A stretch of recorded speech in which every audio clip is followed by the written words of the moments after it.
যেই ফ্লোরে আগুন লেগেছিল ওখানে শুধু পরিত্যক্ত মালামাল, কাগজ, বিভিন্ন ফার্নিচারের পরিত্যক্ত পুরানো মালামাল, এগুলোতে আগুন জ্বলছিল।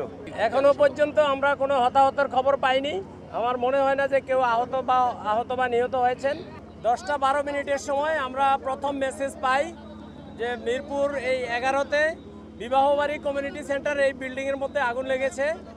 তো আমাদের খবর পাওয়ার সাথে সাথে আমাদের nearest fire station Pallavi fire station এখানে পৌঁছায়। পল্লবী ফায়ার স্টেশন থেকে 2টি গাড়ি, অর্থাৎ এই গাড়ি দুটো পৌঁছানোর পর আগুনের ভয়াবহতা দেখে যে 6তলা বিল্ডিংয়ের 6 তলায় আগুন জ্বলছে।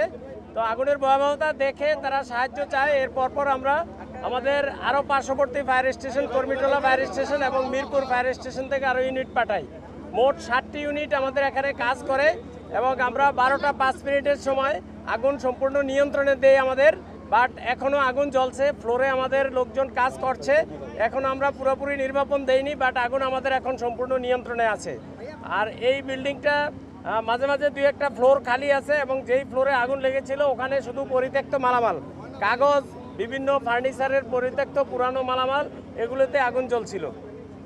ভাইয়া, কোথা থেকে আগুনের সূত্রপাত এবং এই ঘটনায় কেউ আহত আছে কিনা বা কি পরিমাণ ক্ষতি হচ্ছে এটা কি এখনো পর্যন্ত আমরা কোনো হতাহতের খবর পাইনি। আমার মনে হয় না যে কেউ আহত বা নিহত হয়েছেন।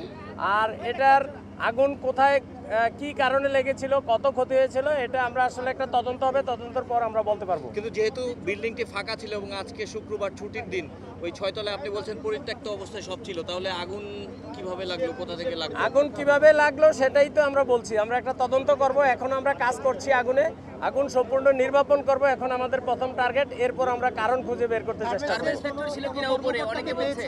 এটা আসলে কোনো গার্মেন্টস কিনা এটাও বোঝা যাচ্ছে না। পরিত্যক্ত মালামাল, কাগজপত্র, এই সমস্ত, বাট এই ভবনের বা ভবন কর্তৃপক্ষের কাউকে আমরা এখনো পাইনি। পরিত্যক্ত মালামালগুলো কি ধরনের? পুরানো ফার্নিচার, পুরানো কাগজপত্র। কোনো কাপড় বা কিছু ছিল না, কাপড় জাতীয় কোনো কিছু ছিল না।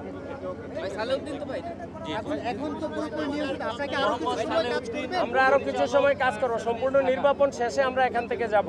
আগুন সম্পূর্ণ নির্বাপন না করা পর্যন্ত আমরা যাব না, বাট এখন আগুন সম্পূর্ণ নিয়ন্ত্রণে, আগুন বাড়ার আর কোনো সম্ভাবনা নেই।